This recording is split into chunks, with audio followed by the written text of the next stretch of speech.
안녕하십니까? 네, 안녕하세요. 한 주 한 주가 진짜 빠른 것 같습니다. 페이지는 164페이지 잠깐만 펴보세요. 164페이지. 우리가 지난주에 지대이론 마지막에 공부를 했었는데 기억나시죠? 뭘 기억하시라는 얘기를 했었냐면 지대를 받는 게 차이가 나니까 적게 받은 입마 근마 할 때 점마가 입 튀어나온 애 기억나세요? 이게 기억이 나셔야 돼요. 그래서 차는 뭐였죠? 차액지대설, 리는 리카르도, 점은 절대지대설, 마는 마르크스, 입은 입지교차지대설 또는 위치지대설. 얘는 티넨이었어요. 입이 튀어나오면 뭐가 달라지죠? 입의 위치가, 입이 돌출되니까 그게 기억이 나셔야 돼요. 얘는 위치를 강조한 거고, 절대적으로 똑같이 투입됐던 건 상급지, 중급지, 하급지 가리지 않고, 생산비는 똑같이 투입됐던 거고, 생산비가 똑같이 투입돼도 비옥도의 차이에 따라, 무슨 차이? 비옥도의 차이에 따라 뭐가 차이가 난다고 그랬죠? 남는 것? 잉여는 차이가 난다. 그래서 차익지대설에서는 지대를 뭐로 본다? 생산비를 뺀 잉여로 본다. 생산비를 안 본다가 제일 중요한 포인트였어요. 이게 기억이 나셔야 돼요. 그 다음 절대지대설에서는 토지의 소유, 토지의 사유화로부터 절대적으로 지대는 발생한다. 뭐와 무관하게? 비옥도의 차이와 무관하게. 그래서 소유, 사유화라는 단어가 나오면 무조건 절대지대설. 절대지대설에서는 뭐로 본다? 지대를 생산비로 본다. 이게 가장 큰 차이점. 근데 현재 지대는 뭐에 의해서 좌우가 된다는 말씀을 드렸냐면 토지가 있는 위치. 그래서 위치 문제를 중시 여긴 이론이 가장 중요한 이론이더라. 그게 누구의 이론이다? 티넨의 고립국 이론 기억나시죠? 고립된 나라에서 뭘 짓고 산다? 농사를. 그 농업입지론이었어요. 기억나셔야 됩니다. 이 가장 큰 차이점이 얘는 중앙에 시장이 하나 있었죠. 그래서 그 시장까지 날라야지만 운송을 해야지만 그것까지 빼야, 운송비까지 빼야 남는 게 발생이 되더라. 그래서 차익지대설에서의 남는 것의 계산은 팔고받은 금액 가격에서 뭘 빼면 되는데 생산비만 빼면 되는데 생산비만. 이게 남는 것 지대, 잉여였다 이렇게 얘기를 했는데 티넨은 시장까지 날려야 되니까 뭐까지 빼야 된다? 수송비, 운송비를 빼야 된다 이렇게 주장을 했던 거죠. 그래서 시장이 가까운 곳은 운송비, 수송비가 조금밖에 안 되니까 그만큼이 뭐가 된다? 지대로 바뀌어진다. 그게 입지교차지대설, 위치지대설이었습니다. 기억나셔야 돼요.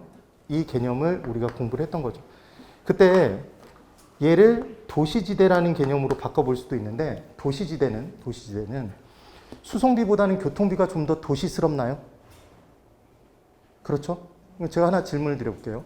수송비와 운송비와 교통비를 정확하게 나는 구분할 수 있다.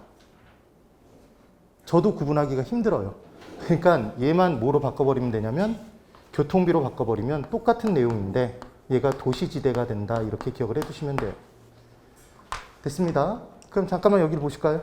이게 무슨 대단히 어려운 내용이 아니라 지대, 토지 사용료는 도시에서의 토지 사용료는 그 토지에서 발생하는 매출액과는 비례하나요?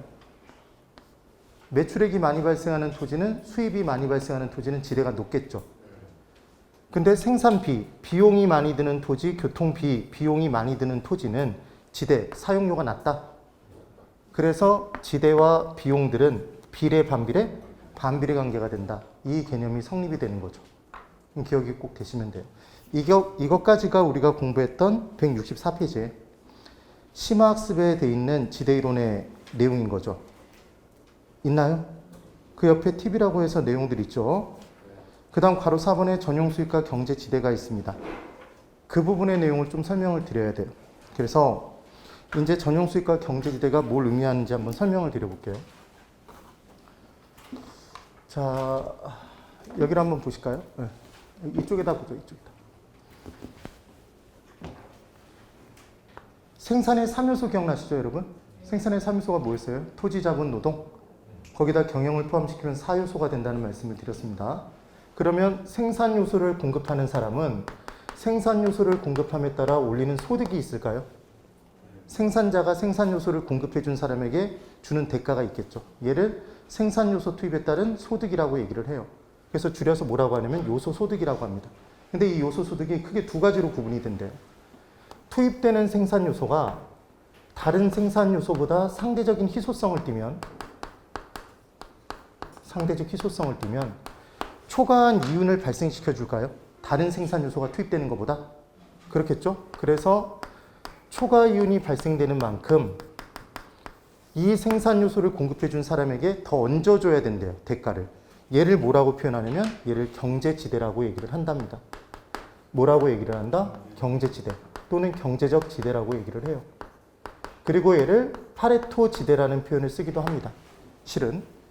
그 다음 투입되는 생산 요소가 다른 생산 요소로 바뀌어져서 사용됐을 때 올릴 수 있는 수입 이상은 줘야지만 그대로 투입되니까 최소한도로 전용 수입만큼은 줘야 된다고 얘기를 합니다. 그럼 우선은 이 전용 수입 부분은 신경을 쓰지 마세요. 뭐만 기억을 해두시면 되냐면 요소 소득 부분에 내용이 생산 요소가 투입됨에 따라 그 투입되는 생산 요소가 상대적인 희소성을 띠면 다른 생산 요소가 투입되는 것보다는 초과한 이윤을 발생시켜 줄 것이기 때문에 그 생산 요소 공급자에게 더 얹어주는 부분을 뭐라고 한다? 경제적 지대라고 한다. 이렇게 돼 있는 거예요. 그럼 얘가 고정돼 있다고 볼게요. 요소 소득이 고정돼 있다면 요소 소득은 이 둘을 더한 거죠, 여러분. 그럼 경제적 지대가 커지면 뭐는 줄까요? 전용 수입은 줄겠죠. 경제적 지대가 줄어들면 전용 수입은 커지겠네요. 그럼 경제적 지대가 만약에 빵이 되면 전부 전용 수입이 될까요? 맞겠죠? 그럼 전부 경제적 지대가 되면 전용 수입은 빵이 될까요? 이렇게 판단이 되겠죠.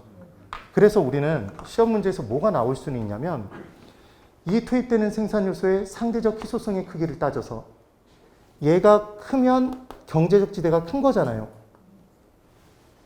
상대적 희소성에 따라 얹어주는 부분이 경제적 지대니까. 그래서 전용 수입은 줄어든다, 경제적 지대는 커진다 이런 식의 문제가 나올 수 있다고요. 되셨죠? 그러니까 우리는 투입되는 생산 요소의 상대적 희소성의 크기를 판단해 주는 게 중요하다는 거죠. 근데 이 부분을 다시 생각해 보면 상대적 희소성이 크다는 얘기는 대체할 것이 많다는 얘기인가요? 그 생산 요소를 대체할 것이 적다는 얘기인가요? 대체할 것이 작다는 얘기죠. 적다는 얘기예요. 대체할 것이. 그럼 대체할 것이 적다는 얘기는 공급 곡선의 탄력성의 기울기가 큰 건가요? 작은 건가요? 자, 다시. 공급의 가격 탄력성이 얘가 큰 거일까요? 작은 거일까요? 탄력성에서 아주 우리가 죽어라고 공부했던 내용. 그게 뭐였냐면 대체할 것이 많으면 많을수록 탄력적이다. 대체할 것이 적을수록 비탄력적이다. 이렇게 표현했었죠. 그러면 대체할 것이 작다는 얘기는 공급의 가격 탄력성이 큰 거다, 작은 거다? 작은 거네요. 작은 거죠. 그럼 우리는 가격 탄력성이 큰지 작은지를 곡선의 기울기 보면 알 수 있나요? 수요 곡선을 봐야 되나요? 공급 곡선을 봐야 되나요? 공급 곡선을 봐야 되죠. 지금 생산 요소가 뭐 됨에 따라 공급됨에 따라 받는 소득을 따지고 있잖아요. 이게 수요의 탄력성이 나오면 틀리는 거예요. 그러니까 여기는 공급의 탄력성이죠. 그래서 공급 곡선의 기울기가 큰 거다, 작은 거다? 탄력성이 작아질수록? 탄력성이 작으면 잠깐만. 가격이 올라갔어요. 가격이 올라갔죠.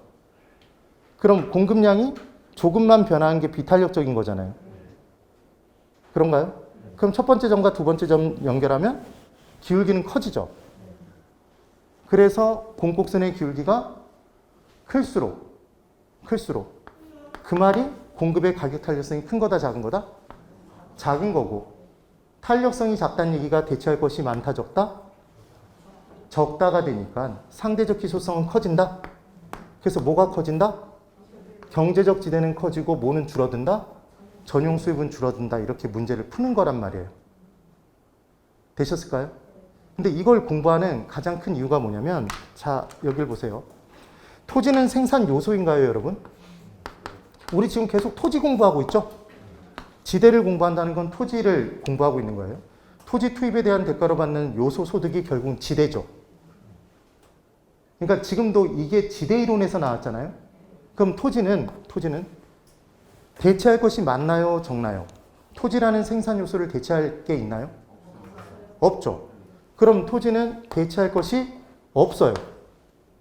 그럼 상대적 희소성이 크다 못해 절대적인 희소성을 띠겠네요. 맞죠? 그러면 전부 다 뭐가 될까요? 경제적 지대가 되겠죠. 토지 투입에 대한 대가는. 그러니까 당연히 토지 투입에 대한 대가는 뭐라고 나와야 된다? 지대죠, 지대. 근데 이름을 경제적 지대, 경제지대라고 부른 거예요. 여기까지 되셨죠? 이 개념인 거예요, 이 개념. 이걸 잡아두시면 돼요. 그러면 하나만 연습해 볼게요.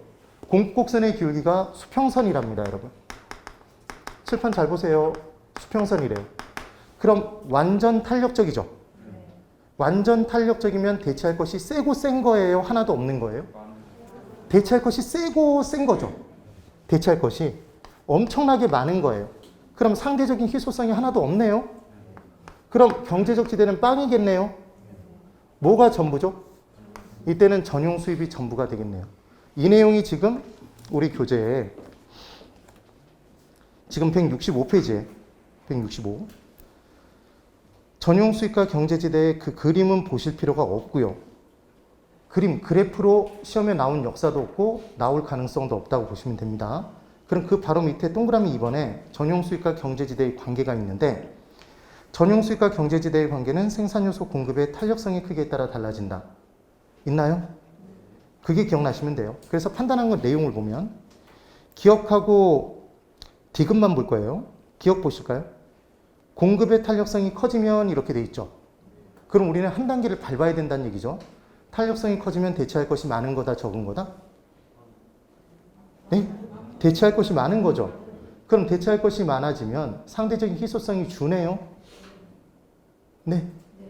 그러면 뭐는 줄고 경제지대는 줄고 그만큼 뭐가 차지하는 부분이 커진다? 전용 수입은 증가되겠죠. 그렇게 돼 있나요? 맞죠? 그 다음 디귿을 한번 보실게요. 디귿. 공급이 완전 비탄력적이면 대체할 것이 하나도 없죠. 그럼 상대적 희소성이 어마어마하게 크죠. 전부 뭐가 된다? 경제지대가 된다. 총수입은 경제지대가 된다. 이렇게 돼 있죠. 이것만 판단해 주시면 된다는 얘기입니다. 그래서 동그라미 3번에 지대와의 관련성. 토지는 공급이 완전히 비탄력적이므로 토지로부터 얻는 수입은 경제지대가 된다. 따라서 경제지대는 지대가 된다. 이해되셨죠? 그럼 잠깐만 여기 이쪽을 보셔야 돼요. 전용 수입의 개념이 뭔지를 이제 설명을 한번 드려볼게요. 전용 수입이 뭐냐면 전용 수입은 이런 개념이에요. 1이라는 공장이 있고 2라는 공장이 있습니다. 두 개의 공장이 있어요. 그런데 이때 A라는 사람이 공장을 다녀요. 1 공장을 다니네요. 그럼 A도 생산 요소인가요? 사람. 노동력이잖아요. 노동도 생산 요소죠. 그래서 A가 1 공장을 지금 다니고 있어요. 근데 지금 이 공장에서 계속 꼬시는 거예요. 뭐라고 얘기를 하냐면 A야 네가 우리 공장으로 바뀌어져서 사용되면 이게 바뀔 전자죠 여러분. 바뀌어져서 사용되면 쓸 용자 내가 너한테 200만 원을 줄게 이렇게 얘기를 한 거예요. 그럼 지금 200만 원은 A라는 생산 요소가 이 공장으로 바뀌어져서 사용됨에 따라 올릴 수 있는 수입인가요? 이게 전용 수입의 개념이에요. 전용됨에 따라 올릴 수 있는 수입인 거죠. 그럼 지금 투입되고 있는 곳이다, 투입되지 않는 곳이다? 투입되지 않고 있는 곳이죠. 얘가 200을 주겠대요. 그럼 지금 1 공장에서는 A를 전용되지 않도록 만들기 위해서는 1 공장을 그대로 다니도록 만들기 위해서는 최소한도로 뭐 이상은 줘야 된다? 전용 수입 이상은 줘야 될까요? 대가를? 맞죠? 맞아요? 그럼 얘를 또 다른 표현으로 바꿔보면 이렇게 되는지 보세요. A 입장에선 기회가 두 개의 기회가 있죠. 1 공장을 다닐 수 있는 기회도 있고 2 공장을 다닐 수 있는 기회도 있어요. 그러면 1 공장을 다니는 기회를 선택하면 2 공장을 다닐 수 있는 기회를 포기한 건가요? 그래서 여러 가지 기회들 중 하나의 기회를 선택함에 따라 포기된 것을 얘를 뭐라고 하냐면 기회를 선택한 것에 대한 비용이라고 해요. 무슨 비용이라고 하겠다 그럼? 얘를 기회비용이라고 하겠죠. 지금 기회비용이 전용 수입인가요? 맞죠, 얘가? 그래서 이 부분에서 어렵게 생각하지 마시고 시험 문제를 출제자가 내면 어떻게 문제를 내냐면 이렇게 내요. 전용의 기회비용은 경제적 지대가 된다 이런 식으로 함정을 판다고요. 전용의 기회비용은 뭐죠? 전용 수입이죠. 맞아요? 그래서 이 부분을 외우실 때 용용 죽겠지 이렇게 외우면 되죠. 한 번만 따라해 보세요. 유치해도 용용 죽겠지. 예, 그렇게 기억해 두시면 되는 거죠. 개념은 이렇게 잡아 두시면 돼요. 그래서 164페이지, 164페이지에 제일 밑에서 네 번째 줄 기업. 전용 수입이란 어떤 생산 요소가 다른 생산 요소로, 다른 용도로 전용되지 않도록 하기 위해 지급해야 되는 최소한의 금액을 말하며 생산 요소의 기회비용을 말한다. 기회비용의 용에다 동그라미 쳐보실까요? 용. 전용 수입의 용에다 동그라미 쳐보세요. 그렇게 찾아주시면 된다는 얘기입니다. 그럼 니은 경제지대란 생산 요소가 실제로 얻고 있는 총 수입, 전체 수입에서 전용 수입을 초과하는 부분을 말하며 이는 생산 요소 공급자의 잉여분을 말한다. 이렇게 돼 있네요. 여기까지 됐죠? 되셨죠? 그래서 165페이지에 정확히 중간 보시면 끝부분에 날개 부분에 팁이 있네요. 거기 뭐라고 적혀 있죠, 여러분? 용용 죽겠지 있죠? 적을까 말까 굉장히 망설이다가 적어 놓은 겁니다. 예, 굉장히 망설였어요. 그래서 그 옆으로 보시면 박스에 제가 적어드린 내용이 다 있잖아요. 이해가 잘 안 되시면 그 부분을 꼭 한번 보세요. 그 다음 그 밑에 5번, 괄호 5번. 마샬의 준지대가 있네요. 마샬의 준지대. 얘도 체크 하나만 해두실래요? 준지대. 그러면 마샬의 준지대는 우리가 준이라는 단어를 어떻게 공부했었냐면 원래는 그것인데 그것이 아닌데 그것으로 보기로 한 건가요? 그게 무엇 무엇에 준한다는 개념이었죠. 그래서 우리가 준부동산은 원래 부동산인데 부동산이 아닌데 부동산이 아닌 동산 등인데 관련 법규상의 등기 등록의 절차를 거치면 부동산과 똑같이 보기로 한 거죠. 그러면 칠판 이쪽 보세요. 준지대는 지대일까요? 지대가 아닐까요? 지대가 아니에요. 토지 투입에 대한 대가가 아니라고요. 근데 지대에 준하는 것이라고 그랬죠. 이 개념이 왜 나왔냐면 공장을 운영할 때 고정비용으로 들어가는 개념이 토지가 대표주자고 거기에 기계장비 등도 똑같이 고정적인 자산으로 비용으로 들어가더라는 거예요. 사람들이 봤더니. 그래서 보니까 기계장비 하나를 새로운 기계장비를 하나 취득했습니다. 설치했어요. 그럼 이 기계장비를 제공해 준 사람이 있겠네요. 산 게 아니라면, 만약에 산 게 아니라 빌렸다면. 그러면 이 기계장비가 다른 기계장비보다 상대적인 희소성을 띠니까 초과 이윤을 발생시켜 줄까요? 맞겠죠? 그럼 기계장비 투입에 따라 발생되는 건 소득은 지대에 준하는 것이네요. 개념이. 그래서 얘를 뭐라고 본 거냐면 준지대라고 본 거죠. 근데 여기서 지대와 준지대의 가장 큰 차이점. 지대는 토지에 대한 대가죠, 여러분. 토지는 영속성을 띈다는 말씀을 드렸습니다. 그럼 지대는 단기에는 존재하다 장기적으로 소멸할까요? 토지가 없어지나요? 아니죠. 얘는 계속 발생하죠. 그런데 준지대는 기계장비 등의 사용에 대한 대가로 지불하는 거잖아요. 그럼 기계장비는 노후화가 진행되나요? 그럼 장기적으로 얘는 소멸되겠다, 소멸되지 않겠다? 소멸되겠죠. 그래서 준지대는 장기적으로도 존재한다 그러면 얘는 X라고요. 얘는 언제만 존재하는 거다? 단기적으로 존재하는 거죠. 네. 그래서 얘를 외울 때 준지대 부분에 문제가 나오면 누가 만들었는지 문제를 낼 수도 있다고요. 그래서 약간 반일 정서 때문에 이런 암기 방법을 쓰는 게 그렇긴 하지만 일본 삭개 중에 유명한 삭개가 하나 있어요. 그게 준마이죠. 예. 한 번만 하고 말 겁니다. 우린 맞춰야 되니까.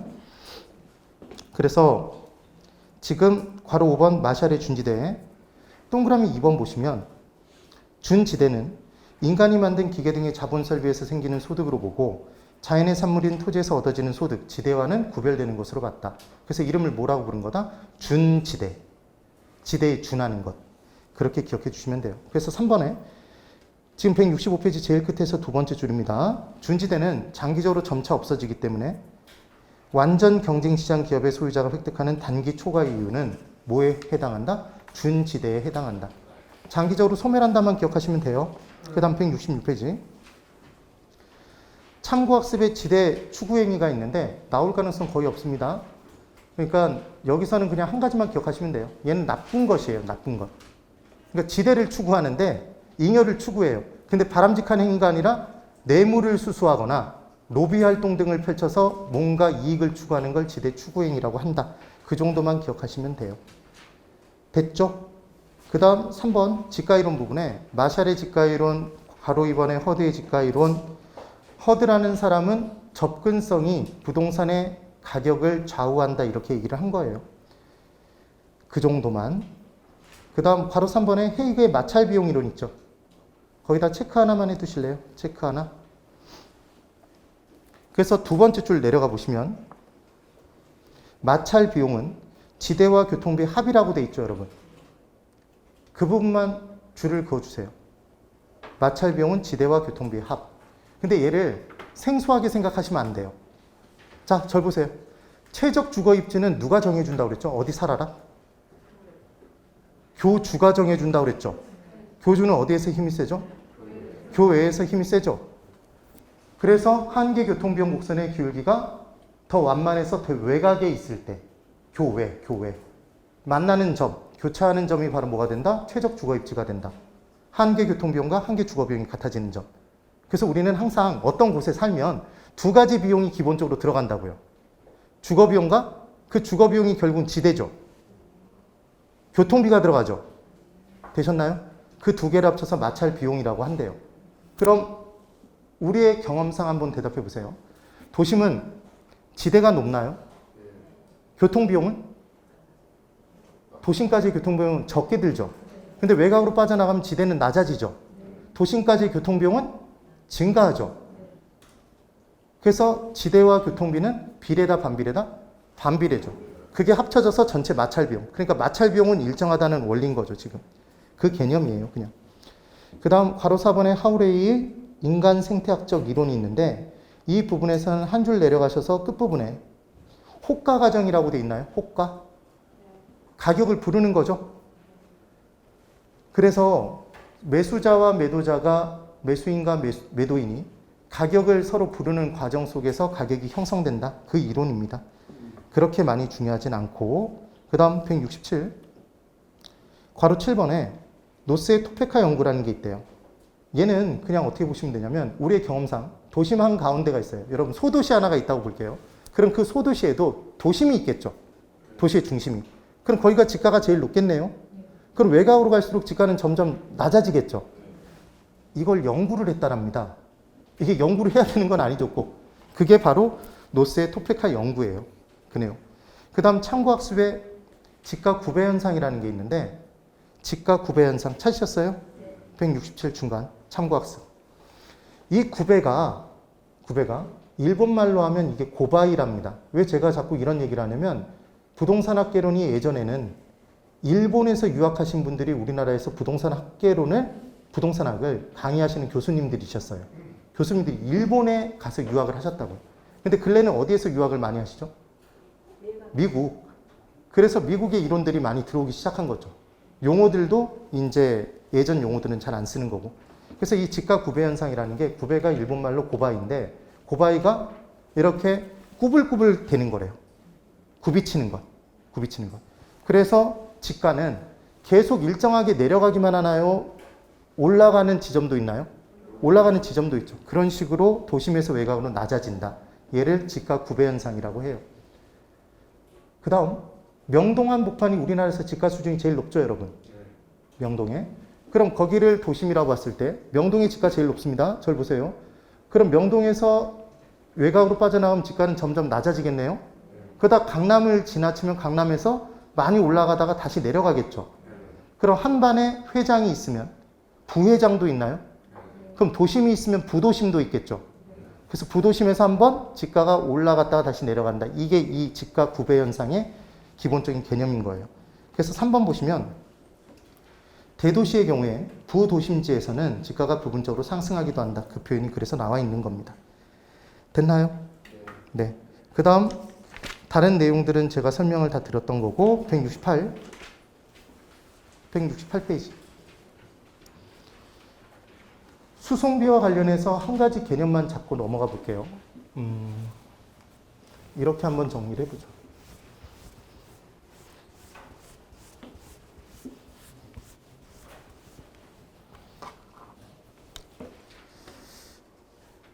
자, 여기만 한번 보세요. 앞으로 저하고 한 가지를 약속해 주시는 거예요. 뭘 약속을 해 주셔야 되냐면 지대이론에서 곡선의 기울기가 나오면 얘는 무조건 뭐라고 생각하시면 되냐면 얘는 교통비라고 생각하시면 됩니다. 교통비.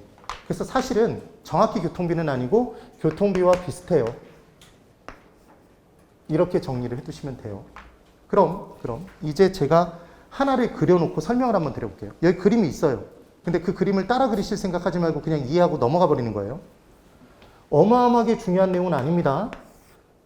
도심이 있어요. 도시의 중심. 그 다음 외곽이 있네요. 지가가 있답니다. 지가지대가 있대요. 그러면 당연히 도심의 지가가 제일 높고 외곽으로 할수록 지가는 낮아지겠죠, 여러분? 맞죠? 이렇게 되는 거예요. 그런데 어떤 일이 발생했냐면 첫 번째, 교통이 발달됐대요. 교통 발달이 이루어졌답니다. 교통수단이 발달됐대요. 그럼 단위당 교통비가 많이 들까요? 적게 들까요? 이제 교통이 발달됐다는 얘기는 그만큼 똑같은 거리를 이동하는데 들어간 전체 교통비용이 적게 든다는 얘기잖아요.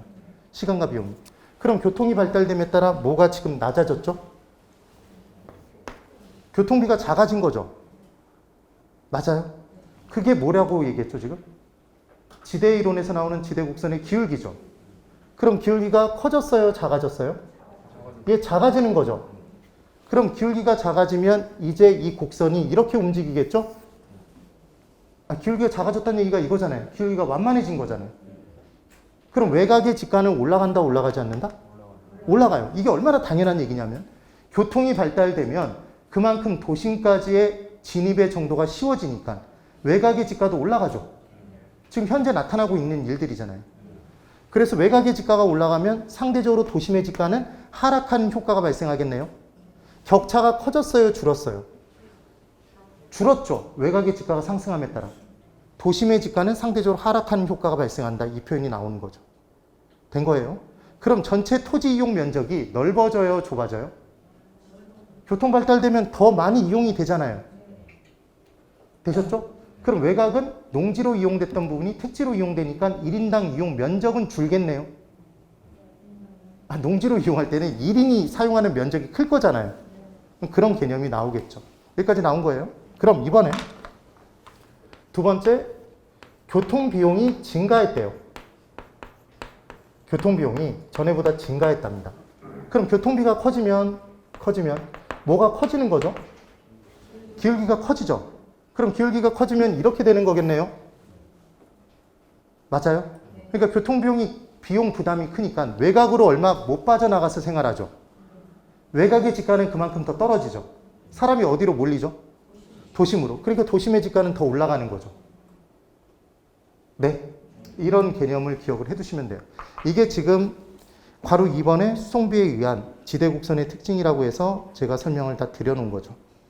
파란색 중심으로 꼭 한번 읽어보십시오, 여러분. 그 다음 괄호 3번에 도시지대라고 해놓고 도시지대에 나온 부분에 네모 박스를 봤더니 우리가 아까 봤던 T넨의 입지교차 지대설, 위치 지대설에서 수송비만 뭐로 바꿨죠, 여러분? 교통비로 바뀌어 있죠? 교통비에만 동그라미 쳐보세요. 네. 얘가 교통비, 수송비라고 적어놓고 틀렸다 이런 식으로 문제 낼 가능성은 거의 없어요. 됐습니다. 그 다음 169. 2번 도시 입지. 괄호 1번 입지 경쟁과 지대, 입지 경쟁을 통해 지대가 결정된다. 그래서 동그라미 2번. 입지 경쟁 결과 지가는 도심에서 외곽으로 갈수록 당연히 낮아지죠. 이거 무슨 대단한 이론처럼 외우시는 거 아닙니다. 그 다음 괄호 2번에 생산 요소 대체성과 지대가 있었어요. 얘를 이미 설명을 드렸었는데 잠깐만 여기 보세요. 토지가 있습니다. 이 토지의 단위 토지 면적당 투입되는 자본과 노동의 양을 얘를 뭐라고 했었죠, 여러분? 이제 기억하셔야 되는데. 네? 얘가 바로 집약도죠. 토지용의 집약도.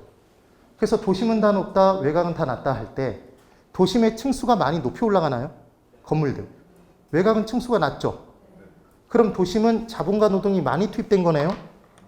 얘를 집약적 토지 이용이라고 얘기를 하고, 자본과 노동이 조금만 투입되는 걸 얘를 듬성듬성 이용했다 그래서 한자로 이게 조방이랍니다. 조방적 토지 이용이라고 얘기를 해요. 됐네요. 그러면 도심은 집약도 높아요. 외곽으로 할수록 집약도 낮아집니다. 도심 다 높다, 외곽 다 낮다의 기본적인 개념이었죠. 그런데 이때 똑같은 내용인데 얘를 뭐라고 또 부르냐면 토지에 자본이 투입된 정도를 따진대요. 그러면 토지라는 생산 요소가 있고 자본이라는 생산 요소가 있어서 이 둘이 결합돼서 무언가가 생산이 되는데 이때 이 자본 속에는 이미 노동이 포함된 것으로 본답니다. 그럼 결국은 집약도의 내용과 똑같잖아요, 여러분. 되셨어요? 그럼 생산 요소의 대체성이 높다는 얘기는 이게 어떤 개념이냐면 이거예요. 우리가 무언가를 생산할 때 생산비는 많이 드는 게 좋나요? 적게 드는 게 좋나요? 당연히 적게 드는 게 좋죠. 당연히. 그러면 도심은 토지 가격이 비싸나요? 자본 가격이 비싸나요? 땅값이 비싸죠. 그럼 상대적으로 싼 토지 가격이 도심은 비싸니까 상대적으로 싼 자본을 많이 투입할까요? 도심은. 그럼 토지라는 생산 요소를 자본이라는 생산 요소가 많이 대체했죠. 자본의 대체 비율, 자본의 대체성이 크죠. 어디는? 도심은. 그래서 층수가 높죠. 많이 올렸다는 얘기잖아요. 그 얘기가 되는 거예요. 그럼 외곽은? 땅값이 싸나요? 그러니까 상대적으로 싼 토지를 많이 투입하고 자본을 조금만 투입하겠죠. 그러니까 자본의 대체성이 낮은 거죠, 외곽은. 헷갈릴 이유가 없는 게 제가 도심은 다 높다, 외곽은 다 낮다라고 기억하시라고 얘기했죠. 그 얘기인 거예요. 됐어요? 그 다음 또 하나. 3차 산업과 1차 산업이 있습니다. 그럼 이 둘 중에 얘는 농업, 목축업 등이죠. 토지 많이 사용하나요? 도심에 있나요? 외곽에 있나요? 외곽에 있죠. 그럼 3차 산업은 서비스 산업? 서비스업. 그럼 이마트가 서비스업의 대표 주자라고 보겠죠? 그럼 건물 올리잖아요, 여러분. 그럼 당연히 얘는 자본의 대체성이 크겠네요. 그래서 1과 3 중에 뭐가 더 크다? 3이 더 크죠. 그래서 얘가 도심이다, 외곽이다? 도심, 얘는 외곽이다? 이 내용이 되는 거죠. 그러니까 생산 요소의 대체성은 산업의 종류에 따라서도 달라진다? 달라진다. 이렇게 나오겠죠. 지금 그 얘기예요, 지금. 그게 괄호 2번에 있는 내용입니다. 한번 정리해 보세요. 그 다음 이제 169페이지 다 봤고 170페이지 한번 보실까요? 170페이지에 동그라미 3번의 입찰 지대 곡선 보이시나요? 네. 그 부분의 내용을 한번 이제 설명을 한번 드려볼게요.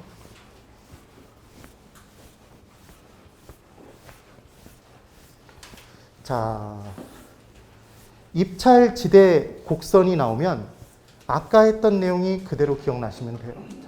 이쪽만 그대로 똑같이 한번 잘 들어보세요.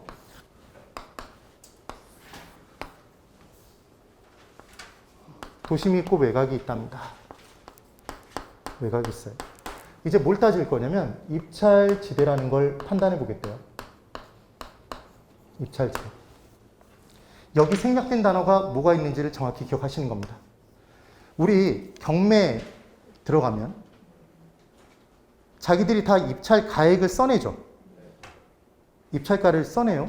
그럼 그들이 경쟁을 통해서 가장 높게 써낸 사람한테 낙찰이 이루어지나요? 맞죠? 그러니까 입찰이 딱 되면 뭐가 생략돼 있다? 경쟁이 생략돼 있다는 걸 기억하시면 돼요. 우리 학계론에서 계속해서 나왔던 내용이 뭐냐면 경쟁은 뭐 때문에 나타나고 초과 이윤 때문에 발생하고 경쟁의 결과 뭐는 소멸된다? 초과 이윤은 소멸된다고 그랬죠. 그래서 경쟁자가 뜨면 무조건 뭐는 빵이다? 초과 이윤은 빵이 된다고 얘기했던 거 기억나시나요? 완전 경쟁시장은 최초부터 초과 이윤이 존재한다, 존재하지 않는다? 존재하지 않는 시장이라고 그랬죠. 그럼 처음부터 초과 이윤이 없는 시장은 최종적으로도 반드시 초과 이윤이 없어서 몰리는 일이 없다. 할당이 효율적이 된다. 투기는 발생하지 않는다고 그랬죠. 되셔야 돼요. 이게 딱 기억이 나셔야 돼요. 그래서 최종적으로 가격은 비용과 같아지죠. 그럼 그 비용 속에는 정상이윤만 포함되어 있던 거 기억나시죠? 그래서 뭐가 다 소멸된다? 초과이윤이 소멸되죠. 그래서 정상이윤은 그 어떤 경우에도 다 누릴 수 있고 우리는 초과이윤을 누릴 수 있는지 없는지를 판단하는 게 우리의 공부라고 말씀을 드렸어요. 이게 기억이 나셔야 돼요. 그러면 이제 제가 설명을 드려볼게요. 간단하게 잘 들어보시면 이거 이해가 정말 빨라요. 이거 잘 보세요. 이제 1이라는 토지가 있는데 이 1토지는 누가 소유하고 있냐면 갑이 가지고 있답니다. 갑은 토지 소유주예요. 이게 지주죠, 여러분. 지주입니다. 그래서 이 지주가 토지를 스스로 이용하지 않고 다른 사람에게 이용하게 빌려준대요. 그럼 당연히 지대를 받겠네요. 근데 한 사람을 정해놓고 너가 써라 이렇게 얘기를 한 게 아니라 빌려 쓰겠다는 사람들에게 경쟁을 붙인 거예요. 그럼 이 사람들이 내가 더 높은 지대를 지불할게요. 손을 들겠네요. 그렇겠죠? 그때 상업용으로 이용하면 이 토지를 상업용으로 이용하면 얼마의 초과이윤이 이때 수입액이 발생하는 게 얼마가 발생한다고 얘기를 하냐면 3천만 원이 발생이 된답니다. 3천만 원. 그때 A가 나한테 빌려주세요. 갑을 찾아간 거죠. 그래서 얼마를 지불하겠다고 얘기했냐면 2천만 원. 그랬더니 B가 뭐라고 얘기를 하냐면 저는 2,500이요. 저한테 빌려주세요. 지금 수입이 얼마 발생하는데? 상업용으로 이용하면 3천만 원 발생하는데 지금 얘는 지대로 2천만 원 지불하겠다고 얘기했고 얘는 2,500을 지불하겠다고 얘기를 한 거예요. 그랬더니 C가 종지부를 쾅 찍어버렸네요. C가. 저 3천만 원 지불할게요.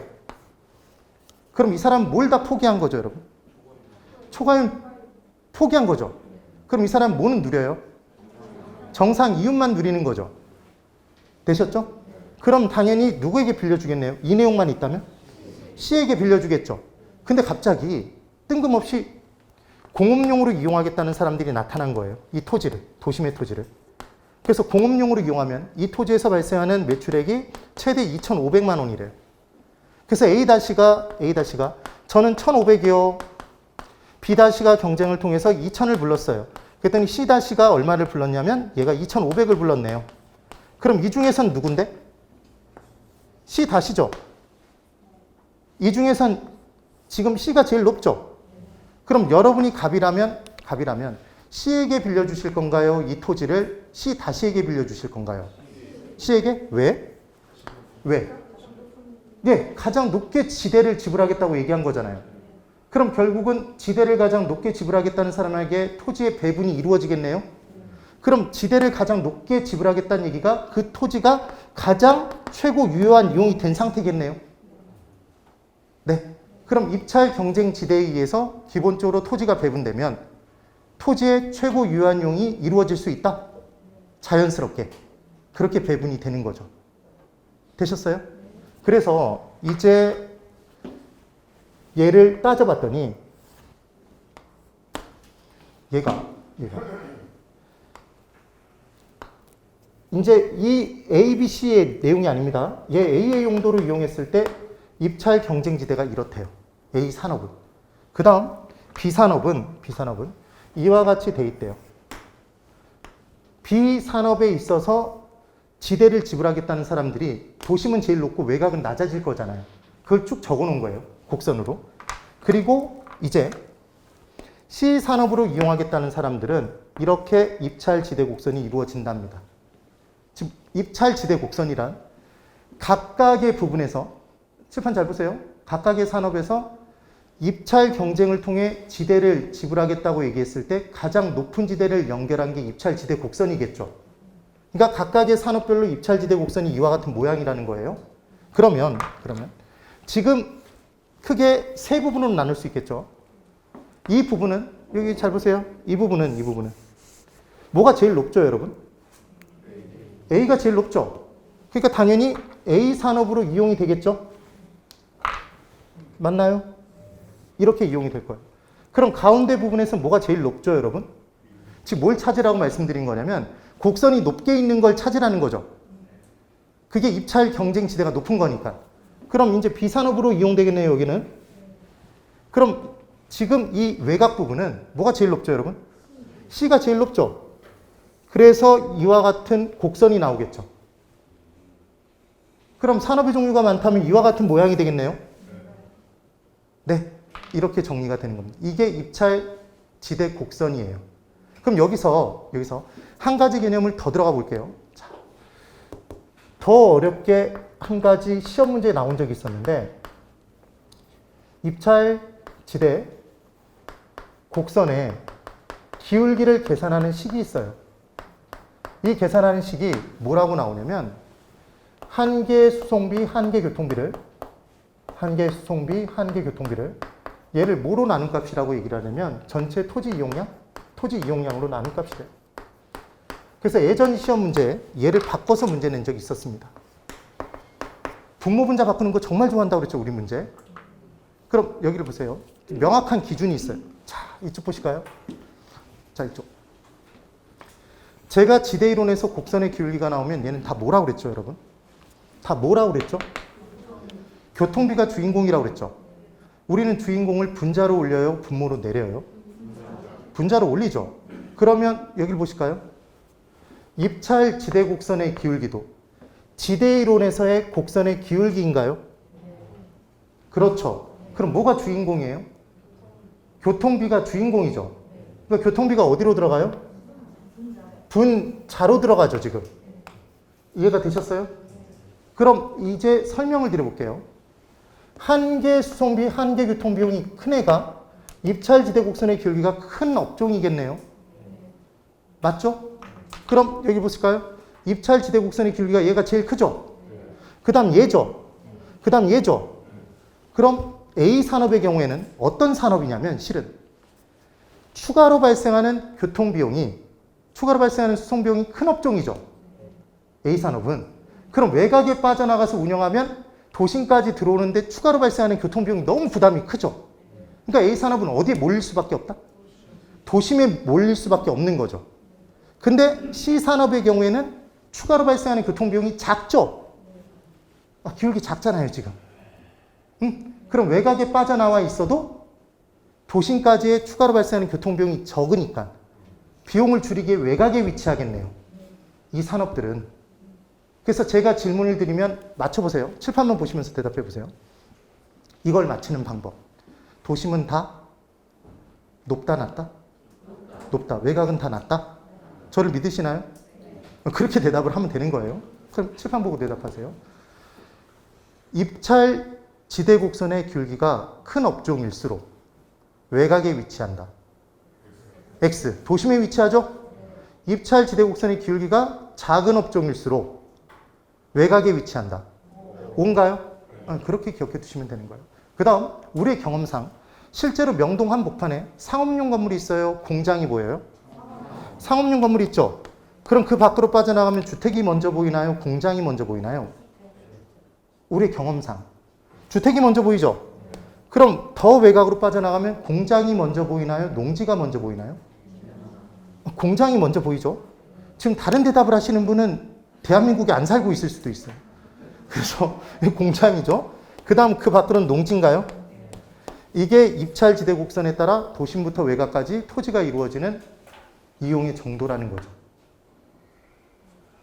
그럼 이 내용대로 따지면 상업용으로 이용되는 입찰지대 곡선의 기울기가 제일 큰 거죠. 그 다음 이 순서가 된다는 얘기입니다. 지금 그 얘기예요. 그래서 파란색 부분의 내용만 좀 정확하게 기억해 두시고 되셨습니까? 170페이지 그 네모 박스 입찰지대 곡선 밑에 니은에 입찰지대란 꼭 한 단어를 집어넣어서 기억하시라는 얘기를 했죠. 입찰 경쟁지대. 단위 면적의 토지에 대해서 토지 이용자가 지불하고자 하는 최대 금액으로, 최소 금액 아닙니다. 최대 금액 동그라미. 초과이윤이 가장 많이 발생하는 수준의 지대다. 빵이 되는 지대다. 빵. 초과이윤 빵. 경쟁 뜨면 무조건 초과이윤 빵. 그래서 각 산업의 입찰지대를 연결한 곡선을 입찰지대 곡선이라고 하더라. 그 다음 리을. 입찰지대 곡선의 기울기는 토지 사용량에 대한 한계 수송비가 된다. 한계 수송비에 동그라미 쳐보세요. 그러니까 얘가 어디다? 분자. 그래서 171페이지에 정말 보기도 싫은 식이 나와 있죠? 그 식을 기억하시라는 얘기가 아니라 두 번째 박스 제일 위에서 한 세 번째 줄에 있는 두 번째 박스에 토지 사용량 분의 한계 수송비다. 한계 수송비 분의 토지 사용량이다. 토지 사용량 분의 한계 수송비. 한계 수송비에 동그라미 쳐두세요. 걔가 분자라는 것만 확인하시면 됩니다. 그래서 팁 부분에 제가 적어놨죠. 지대이론에서 곡선의 기울기는 교통비. 그러므로 한계 수송비, 교통비가 어디로 들어간다? 분자로 들어간다. 그것만 틀리지 않으시면 돼요. 그 다음 3번. 도시구조의 변화라고 되어 있는데 여기서는 하나만 기억해 두세요. 괄호 1번의 소득 증가와 괄호 2번의 교통체계의 발달에 따라 어디로 빠져나가는지를 이제 얘기를 하는 건데, 자, 우리 기본적으로 소득이 증가하면 양평 나가서 별장 짓고 살아야 되나요? 그렇게 받아들이세요, 제발. 그래서 소득이 증가하면 외곽으로 빠져나가는 거야. 그러면 이제 산업도 기본적으로 소비자가 있는 곳으로 빠져나갈 수 있겠네요. 그런 내용이 되는 거죠. 그 다음 교통체계가 발달되면 외곽으로 더 빠져나갈 수 있나요? 지금 그 얘기예요. 그 내용만 나와 있습니다. 무슨 대단한 내용이 아니에요. 그 다음 172페이지. 다음의 내용을 모두 설명하는 지대는 이렇게 나와 있죠. 우리 이 내용 지난주에 풀지 않았나요? 안 풀었어요? 그래서 지대는 이 부분의 문제를 풀 때 지대는 토지 소유자가 토지를 소유하고 있다는 소유 딱 뜨자마자 얘는 뭐다? 전망, 절대지대설이 기억나셔야죠. 그래서 두 번째, 지대란 토지의 비옥도나 생산력에 관계없이 발생한다. 세 번째, 토지의 사유화로부터 발생한다. 사유화 딱 뜨는 순간 사유재산 제도를 끔찍이도 싫어하는 사람은 마르크스, 전망. 그래서 누구의? 마르크스의 절대지대. 이런 식으로 문제를 푸신다는 얘기입니다. 되셨나요? 네, 그렇게 기억하시면 돼요. 그리고 우리가 이제 도시 구조론의 내용을 봐야 되는데 뭐 금방 볼 수 있으니까 10분을 쉰 다음에 이 부분만 좀 잘라서 좀 빠르게 볼 거예요. 그리고 정책론 부분은 제가 PPT를 쏴가면서 빠르게 진행할 겁니다.